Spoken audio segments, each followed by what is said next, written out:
In the quiet dawn of a dusty Afghan outpost, Sergeant Ethan Caldwell clutched a faded photo of his wife Sarah and their two young sons, Noah and Liam, their smiles frozen in a moment of backyard laughter under a sprawling oak tree in their Ohio suburb. The image, creased from months of handling, was his anchor amid the chaos of deployment, a reminder of the life he fought to protect.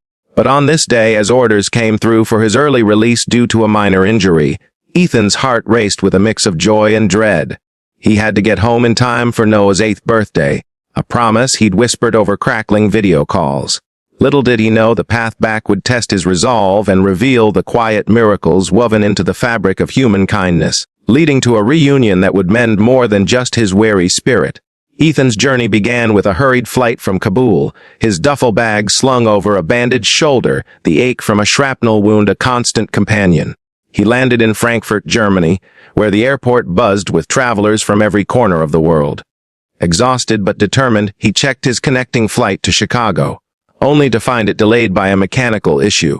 Hours stretched into an eternity as announcements echoed through the terminal, each one chipping away at his hope.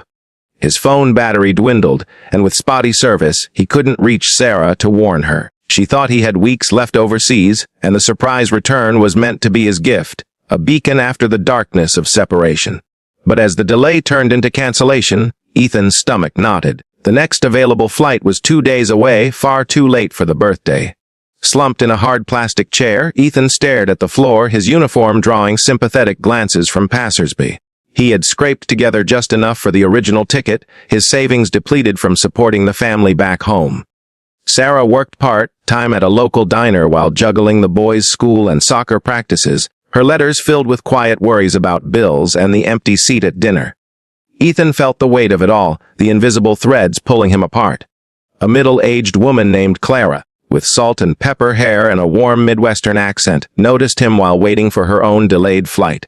She approached cautiously, carrying a coffee and a bagel from a nearby stand. Without a word, she set them down beside him. Ethan looked up, surprised. "Thank you, ma'am," he murmured, his voice rough from disuse.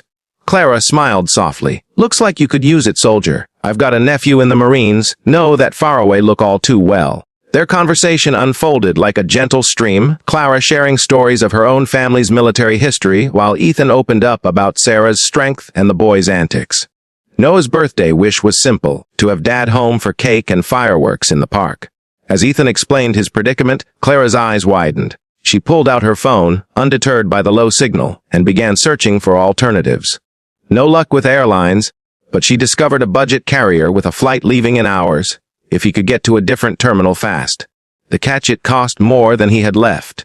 Ethan shook his head, defeat settling in. "I appreciate it, but I can't swing it." Clara paused, then reached into her purse. "Let me help," she insisted quietly. "Consider it a thank you for your service." Before he could protest, she transferred the difference via an app, her act simple yet profound, born from a place of shared humanity rather than obligation. Buoyed by Clara's generosity, Ethan rushed to the new gate, boarding a cramped plane to New York. But fate twisted again upon landing at JFK. A massive storm had grounded all onward flights to the Midwest, stranding hundreds in the chaotic terminal. Rain lashed the windows as Ethan paced, his injury throbbing with each step. Hours ticked by and desperation crept in. Hitchhiking across states seemed impossible, yet he couldn't bear the thought of calling Sarah and shattering the surprise.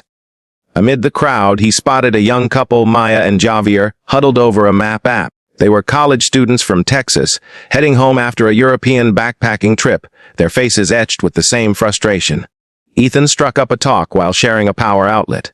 "Tough night, huh?" he said, nodding at the departure board. Mia glanced at his uniform. "Yeah, but you've probably seen worse. Where you headed?" When he shared his story, Javier's eyes lit up. "Man, that's rough. We're renting a car to drive to Chicago. Storms don't stop roads. Why don't you join us? It's a long haul, but we'd be honored." Ethan hesitated, wary of imposing, but Mia's earnest plea sealed it. "Think of it as paying it forward," she said. "My dad's a vet. He'd want us to do this."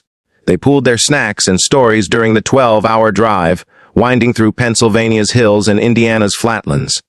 Javier shared playlists of classic rock to keep spirits high, while Maya recounted her volunteer work at a veterans center, her compassion a balm for Ethan's hidden doubts about readjusting to civilian life. A flat tire in the dead of night added tension, rain soaking them as they changed it under flashlight beams.